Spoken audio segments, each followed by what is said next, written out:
히브리서 10장 율법은 장차 올 좋은 일의 그림자일 뿐이요 참 형상이 아니므로 해마다 늘 드리는 같은 제사로는 나오는 자들을 언제나 온전하게 할 수 없느니라. 그렇지 아니하면 섬기는 자들이 단번에 정결하게 되어 다시 죄를 깨닫는 일이 없으리니 어찌 제사드리는 이 일을 그치지 아니하였으리요.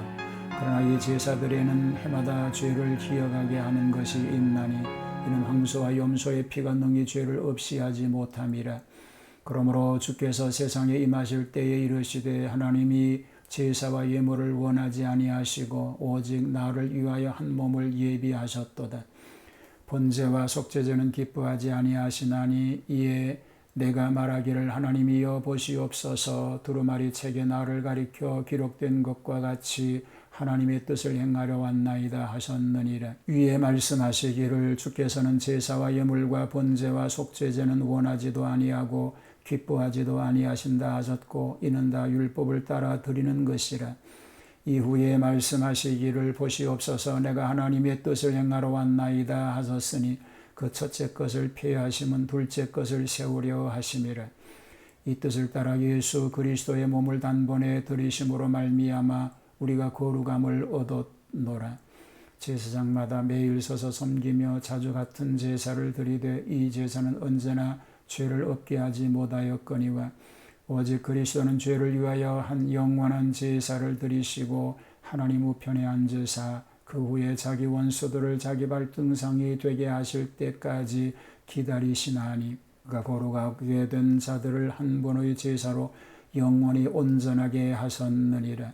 또한 성령이 우리에게 증언하시되 주께서 이르시되 그날 후로는 그들과 맺을 언약이 이것이라 하시고 내 법을 그들의 마음에 두고 그들의 생각에 기록하리라 하신 후에 또 그들의 죄와 그들의 불법을 내가 다시 기억하지 아니하리라 하셨으니 이것들을 사하셨은즉 다시 죄를 위하여 제사 드릴 것이 없느니라. 그러므로 형제들아 우리가 예수의 피를 힘입어 성소에 들어갈 담력을 얻었나니 그 길은 우리를 위하여 휘장 가운데로 열어놓으신 새로운 길이요 휘장은 곧 그의 육체니라. 또 하나님의 집 다스리는 큰 제사장이 계심에 우리가 마음의 뿌림을 받아 악한 양심으로부터 벗어나고 몸은 맑은 물로 씻음을 받았으니 참마음과 온전한 믿음으로 하나님께 나아가자.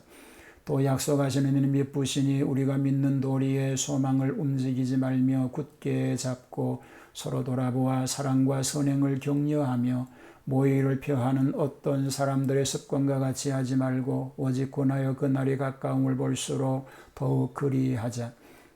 우리가 진리를 아는 지식을 받은 후 짐짓 죄를 범한즉 다시 속죄하는 제사가 없고 오직 무서운 마음으로 심판을 기다리는 것과 대적하는 자를 태울 맹렬한 불만 있으리라. 모세의 법을 피한 자도 두세 증인으로 말미암아 불쌍히 여김을 받지 못하고 죽었거든. 하물며 하나님의 아들을 짓밟고 자기를 거룩하게 한 언약의 피를 부정한 것으로 여기고 은혜의 성령을 욕되게 하는 자가 당연히 받을 형벌은 얼마나 더 무섭겠느냐. 너희는 생각하라. 원수 갚는 것이 내게 있으니 내가 갚으리라고 하시고 또다시 주께서 그의 백성을 심판하리라 말씀하신 것을 우리가 아노니 살아계신 하나님의 손에 빠져 들어가는 것이 무서울진저 전날에 너희가 빚을 받은 후에 고난의 큰 싸움을 견디어낸 것을 생각하라. 혹은 비방과 혼란으로서 사람에게 구경거리가 되고 혹은 이런 형편에 있는 자들과 사귀는 자가 되었으니 너희가 갇힌 자를 동정하고 너희 소유를 빼앗기는 것도 기쁘게 당한 것은 더 낫고 영구한 소유가 있는 줄 알미라. 그러므로 너희 담대함을 버리지 말라. 이것이 큰 상을 얻게 하느니라. 너희에게 인내가 필요함은 너희가 하나님의 뜻을 행한 후에 약속하신 것을 받기 위함이라. 잠시 잠깐 오면 오실 이가 오시리라. 지체하지 아니하시리라. 나의 의인은 믿음으로 말미암아 살리라. 또한 뒤로 물러가면 내 마음이 그를 기뻐하지 아니하리라 하셨느니라. 우리는 뒤로 물러가 멸망할 자가 아니요 오직 영혼을 구원함에 이르는 믿음을 가진 자니라. 아멘. 히브리서 10장에는 대제사장 예수님께 대한 말씀을 마치고 실제적 권면의 일부가 소개되어 있습니다. 불완전한 제사입니다. 율법의 의식은 복음의 은혜의 예표가 되고 또한 모형이 됩니다. 모형에는 죄를 없이 할 능력이 없습니다. 그러므로 그리스도는 참된 희생, 세상의 죄를 지고 가는 하나님의 어린 양으로서 보내심을 입은 것입니다. 그가 육신으로 세상에 강림하신 것은 처음부터 그 육체를 드리시기 위함이었습니다. 옛날에는 죄사함을 받기 위해서 속죄제라든가 속건제 등의 제도가 있었고 레위기의 첫 머리에 자세히 기록되어 있는 바 그것은 모두 그리스도의 모형이었습니다. 그리스도는 우리들의 죄를 위한 희생의 제물로서 사실 육체를 드리신 것입니다. 율법을 따라 드리는 제사는 하나님이 기뻐하시지 아니한다고 말한 뒤에 이에 그리스도가 아버지 앞에 보시옵소서 내가 하나님의 뜻을 행하러 왔나이다 하였습니다. 구약보다 신약은 완전한 속죄제가 된다는 것을 의미하고 있습니다. 하나님께서 첫 것을 폐하심은 둘째 것을 세우려 하심이라고 결론을 내리고 있는 것입니다. 완전한 제사입니다. 우리 사람은 다 죄인입니다. 하나님 앞에 감히 설 수 없는 죄인입니다. 그러나 그리스도가 단번에 죽으심으로 말미암아 거룩하게 하심을 입었습니다. 이것으로 예수님은 십자가 위에서 세계를 뒤집어 놓으신 신령한 형체이심을 증거하는 것입니다.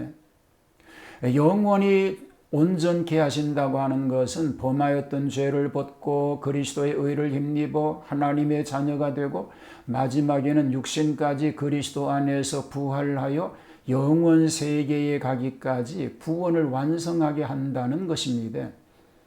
그리스도에 드릴 이상적 속죄제는 완성된 것입니다.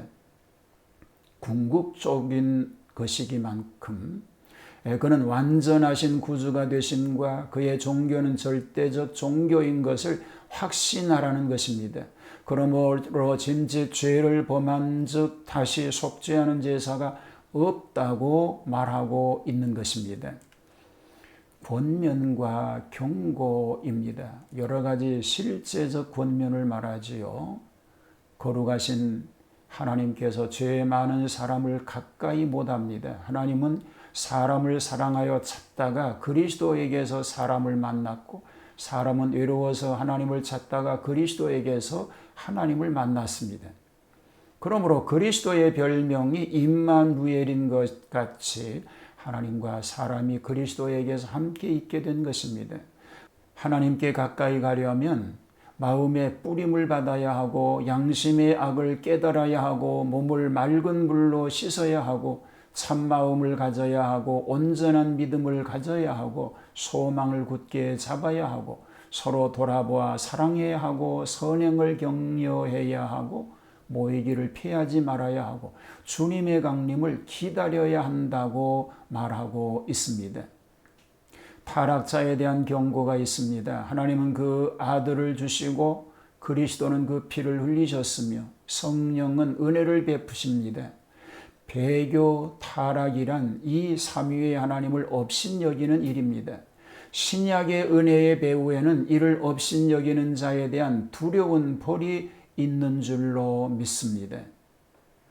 그러므로 어떤 시련이나 박해가 있어도 큰 상을 받을 확신을 가지고 주님의 재림이 임박하였으므로 인내로서 약속을 받도록 노력하여야 될 줄로 믿습니다.